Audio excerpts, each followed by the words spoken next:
Hi, Mr. DiBernardino. How are you doing today? Good. Okay. First, I have to read off this release form for you, and I'm just going to start.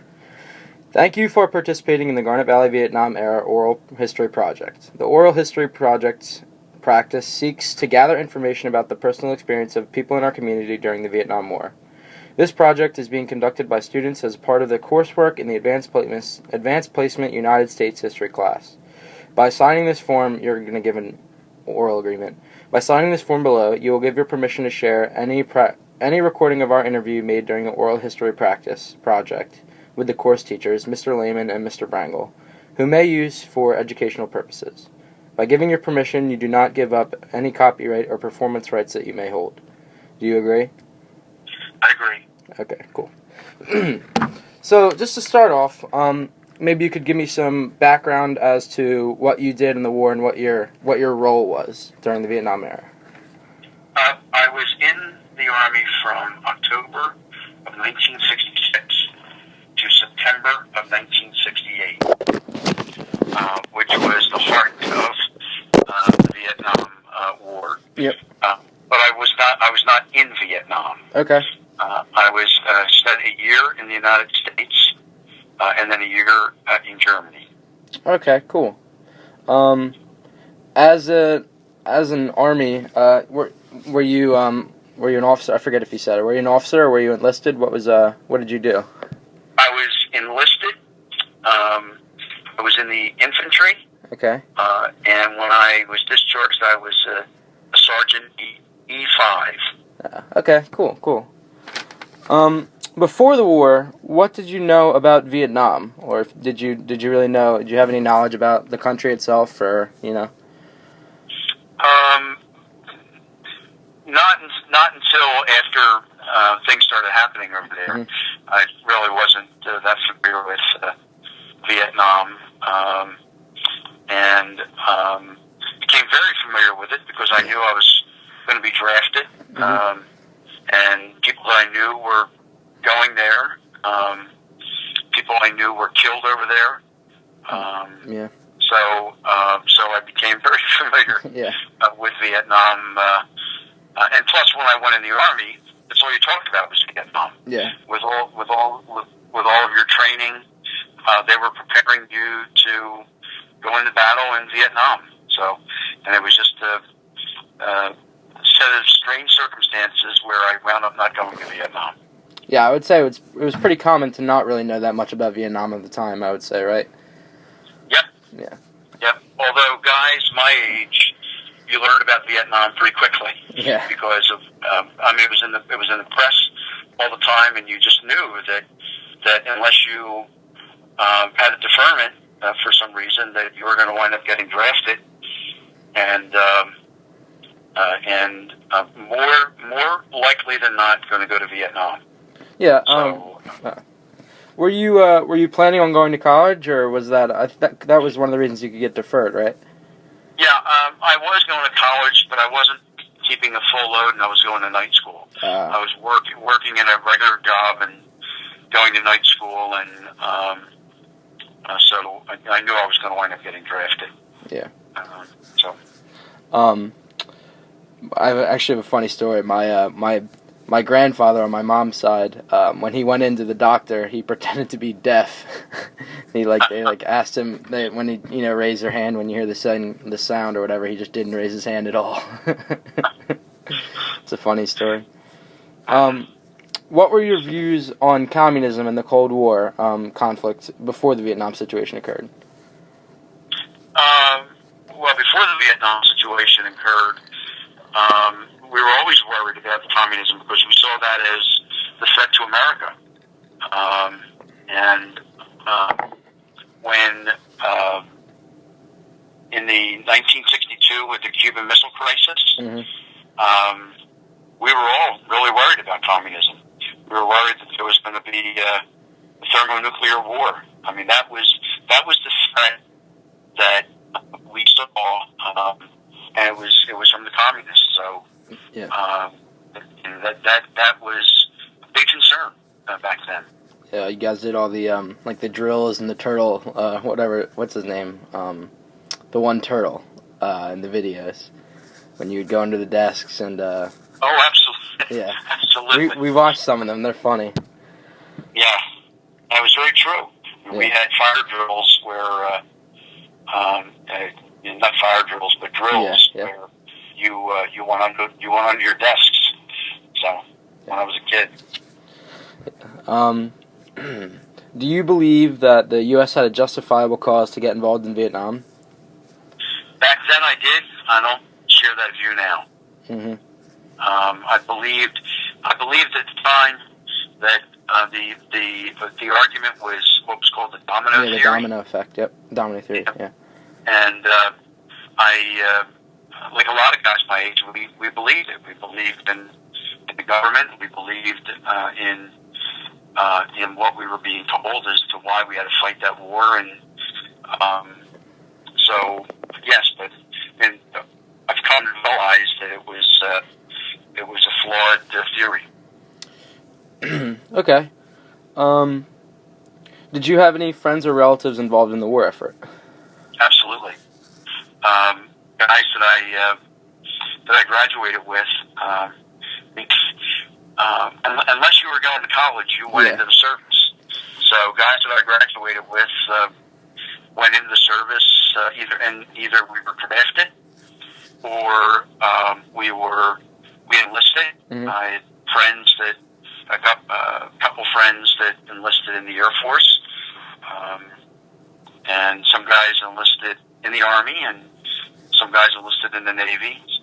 And I just waited until I got drafted into the Army. Okay. Would you say it was like more common to not go to college full time back then? Yes, as compared to today, absolutely. It was. I would guess probably less than half of our graduating class went to college then. Okay. Yeah, I would say it's probably higher now. Yeah. How was your family affected by the war efforts? Say that again. How was your family specifically affected by the war efforts? I mean, I'm sure it was probably hard for them, you leaving and all, but was there any other? Yeah. Well, other than me, I was the only one in the service. I mean, I had a sister, but she was older and she was married. Mm-hmm. And I got married right before I went in the Army. So, I mean, my wife was very much affected by it. Yeah, that would be tough. And then she was pregnant. So while I was in the service, that's one of the reasons why I didn't go to Vietnam was because of her being pregnant and then having the baby, and it's just a couple of other circumstances there wound up with me not going to Vietnam. But it was a big disruption for my wife and my daughter. So they absolutely were affected by it. And our whole family life was affected by it.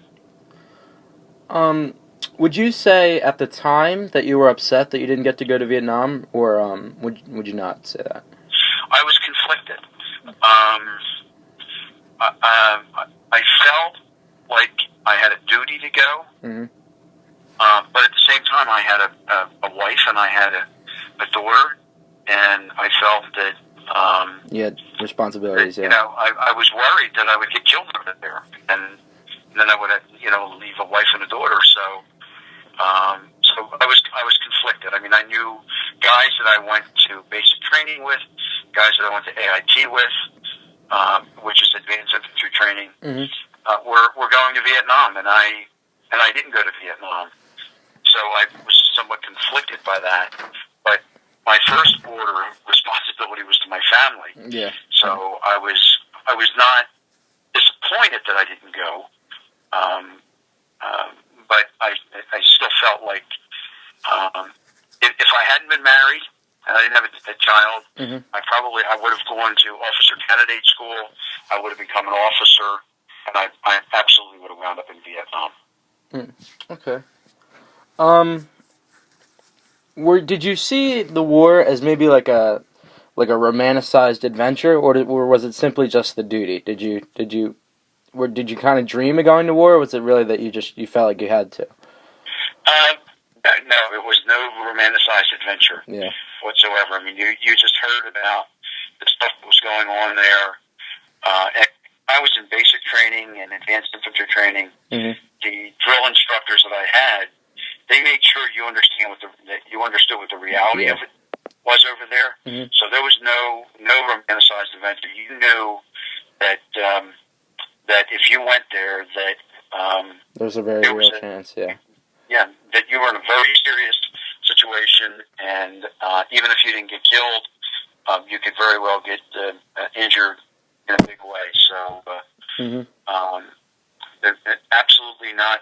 I mean, and that for anybody that had that notion that it was a romanticized adventure, when you went through basic training and you went through AIT, and you came to realize how serious a situation that was, and how threatening it could be. Yeah, I can imagine.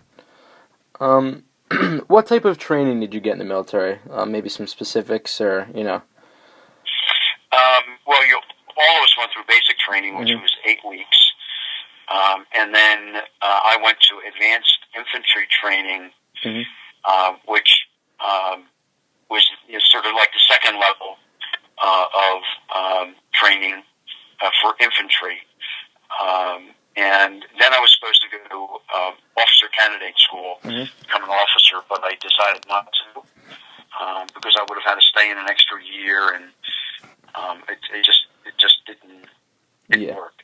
So, and then they sent me to school to learn how to drive an armored personnel carrier, and then I caught orders for Germany, and I went over there, and I was part of what was called a mechanized infantry division, and originally was driving an armored personnel carrier,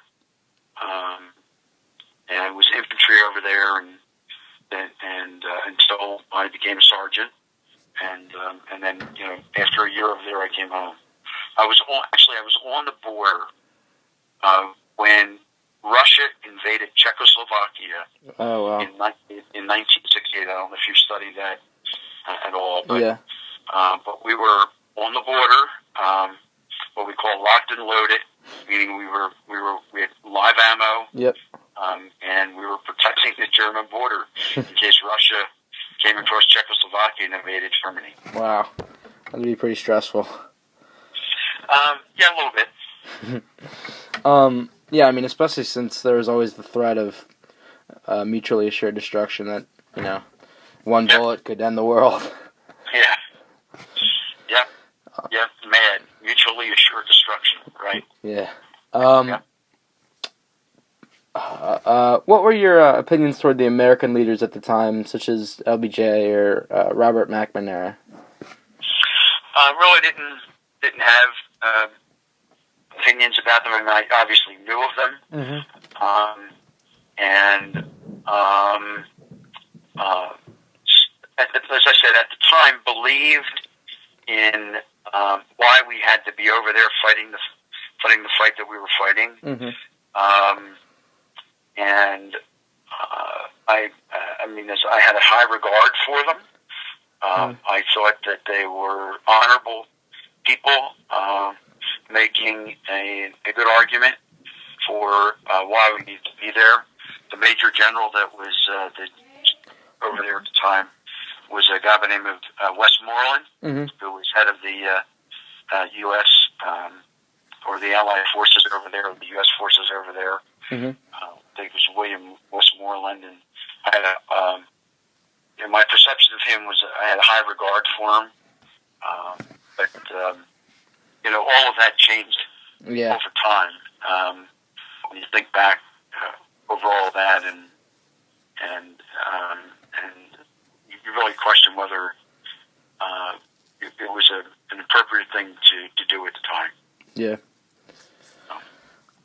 Did you know anything about anti-war protests happening during the war? And if you did, what were your views on them?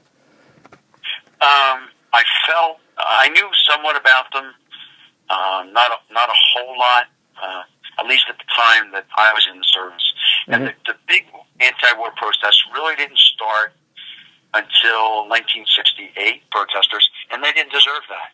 Yeah. I mean, you could disagree on the merits of the war, but every guy that went over there, they fought because they believed in what their country told them at the time, and they gave it their best effort, and a lot of them suffered greatly, but they came home and they were ridiculed. They were made fun of. It was, for me, it was, it didn't happen to me, but it happened to a lot of other people, a lot of other guys that came home, and I was back to work in my job less than a week after I got out of the Army. Yeah. So, and I came home and I had a wife and I had a daughter, so I was my feet were right back on the ground, doing the things that a husband and a father is supposed to do in terms of taking care of the family. So, but yeah, I did not have a high regard for those people that were protesting, especially as it applied to the way in which they treated the veterans.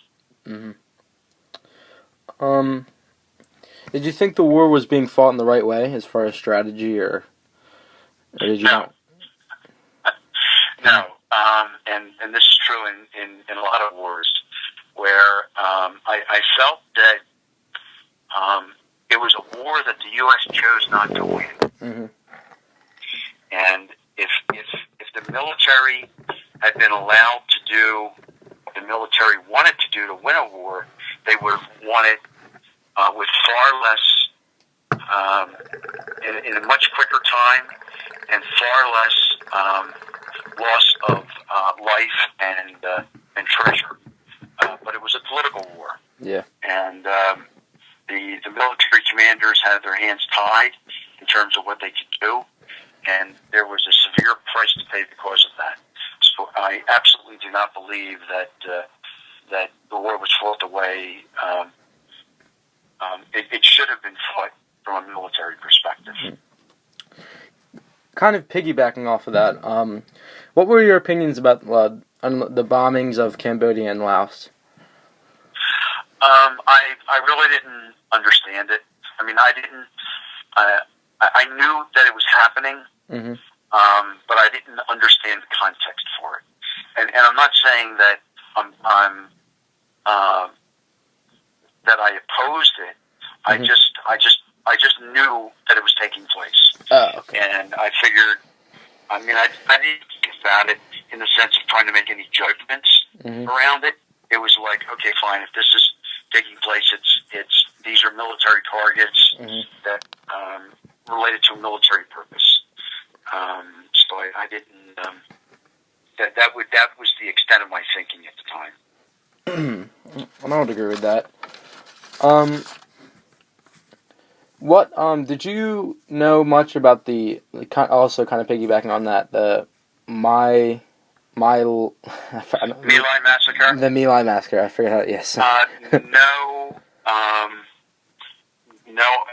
I didn't at all when I was in the service, and I learned about it when I got out, obviously. It was in the press quite a bit. I didn't follow it through the trial, but if I had in all candor, if I had a bias toward it, my bias would have been in favor of the military, only because of the things that were happening to the soldiers in the field, and what you'd go in. This is stuff that we heard through our training, where you'd go into these little hamlets, and you would be greeted, and then all of a sudden you're being attacked by the very people that were greeting you 15 minutes ago. So it just got to the point where you couldn't trust anybody, and so when I heard about the My Lai Massacre, I was very skeptical about the circumstances around it, and whether the truth would be fully told, because of the things that I had learned about in terms of what they were doing to the U.S. GIs over there, and so that's why I was skeptical. and my bias would have been towards what the military maybe overreacting to something, but not with contempt, without warrant, not with contempt, or an intent for it to be with contempt.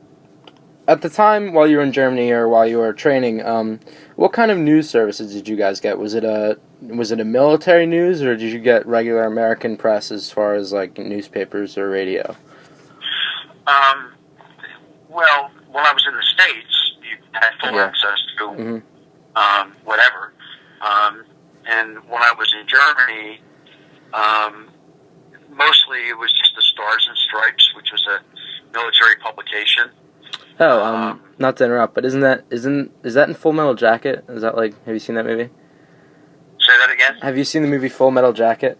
Yes. Was that what they're doing? The photographer guy? I forget. Whatever. Never mind. It's not important. Sorry. Go ahead. The Stars and Stripes. Yeah. I remember the movie Full Metal Jacket, but I don't remember all the details of it. Yeah. But yeah, when I was over in Germany, the primary news source that I recall at the time was the Stars and Stripes, I think is what it was called. It was a newspaper. I don't remember really focusing on any other news sources at the time, and the TVs didn't have U.S. stations. Yeah.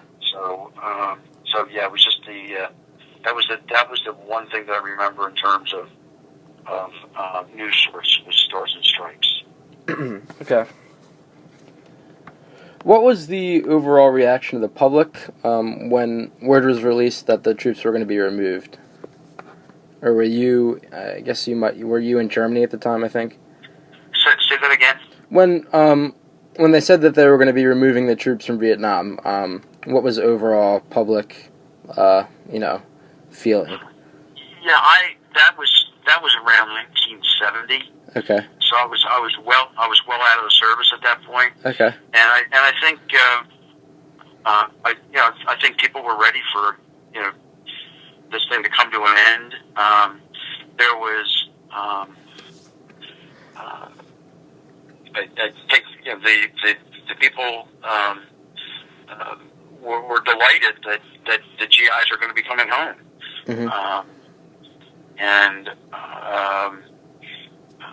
But like I said before, a lot of them were scorned. Yeah. By the public.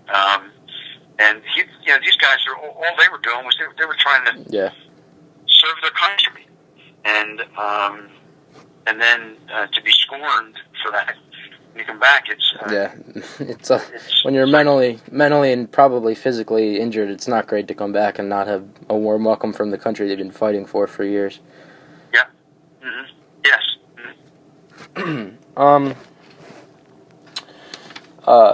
Just some other questions, just in general. What was the greatest challenge that you faced as an Army member of the Army? Being away from my family. I mean, I really didn't have any. As a soldier, I didn't have any great challenges in the service. I mean, if I had been in Vietnam, my answer might be different. But training had to be pretty rigorous, right? Yeah. It's but it wasn't anything that I couldn't do. I mean, some of the marches that we had were where you're in your full gear, and you're marching 13 miles or whatever some of those marches were. I mean, that was challenging, certainly. But you were 200 other guys were doing it. That's true. So you sort of you pull for each other to try to make some things work. But other than the physical stuff, it wasn't anything that I faced that was too challenging. I mean, you had to deal with, especially in basic training, a lot of the psychological intimidation that the drill sergeants put you through, but some guys couldn't deal with it. But my attitude was most of them were married, they had families, they had served in Vietnam, and what they were doing was trying to get you prepared so that when you went to Vietnam, you were ready to face what you had to face. And so that was the context in which I sort of looked at how rough they could be on you, psychologically, physically, demanding of you. You know, the old, drop down and give me 25. It happened all the time. You crossed your eyes, drop down and give me 25, and you gave them 25. Yeah, football. And that's how they, not the 5 o'clock in the morning, it's reveille. 5:30, you're outside doing physical training. And so, but that was all part of getting you ready to go to war. Yeah. So, I mean, it was challenging in some ways, but you had to look at it in terms of what are they preparing you for. And if anything, I think the military's become more wussy than it was in my day or even before that. And I'll never forget one Sunday morning where we had a thing with one of the sergeants, one of our drill sergeants, and we're just sitting around and we're talking with them, and one of the guys said, well, why do you have to do us this, and why do you have us doing that? And the sergeant looked him right in the eye and says, yours is not the reason why. Yours is but to do or die. Yeah. And his whole point was, look, when you're out on that battlefield, and there's things that you're going to have to do, and you can't sit there and start questioning. Yeah. And that sergeant, and his name was, I think it was Sergeant DeBoard. When he said that, it was like, it really hit me. Yeah. Not wasn't the one doing the questioning, but it was one of the questions the guy raised, and that's what he said. He said, yours is not the reason why, yours is but to do or die. Wow. And so, that has a way of hitting you between the eyes. Yeah. Just as a few wrap-up questions. Have you been to the War Memorial, and what do you think about it? Yes. Okay. It's very touching. Yeah. It's somber. I've been there. Yep. What was there a specific moment that you can maybe cite, or was it just an overall thing when you realized that you regretted that the war wasn't the right decision? No. I mean, it just comes to you over time as you think about it. And you talk with people and you reflect back on it, and you just see how life unfolds and other things that the government does, and you just look back on that and think, if they got involved in something they never should have gotten involved in. A lot of GIs, guys that I grew up with, guys right across the street from me, guys that sat next to me in high school, were killed over there. And you look back on that and say, and the point of this was, and this is what our government has told to us. It was just, it caused me to become very, very skeptical of the government. I can imagine. I think I'm going to wrap it up there, Mr. DiBernardino. Thank you so much for this. This was wonderful. It's been great. Oh, hold on one second. Okay. I have a series of books. Okay. 1, 2, 3, 4, 5, 6. That it's called the Vietnam Experience. And you're welcome to borrow them. Okay. If there's any research that you want to do. I think they were talking about Time Life or something like that. But okay, that'd be great. So if you want to, just let me know, and we'll arrange to welcome to stop over and pick them up. Okay, thank you. If I need them, I'll absolutely let you know. Thank you so much. Thank you, by the way, for taking time out of your day to do this for me. All right, you're very welcome. All right. And give me all my best. Okay? Will do, of course. All right, thank you. Have a good night. Take care. Right, bye-bye.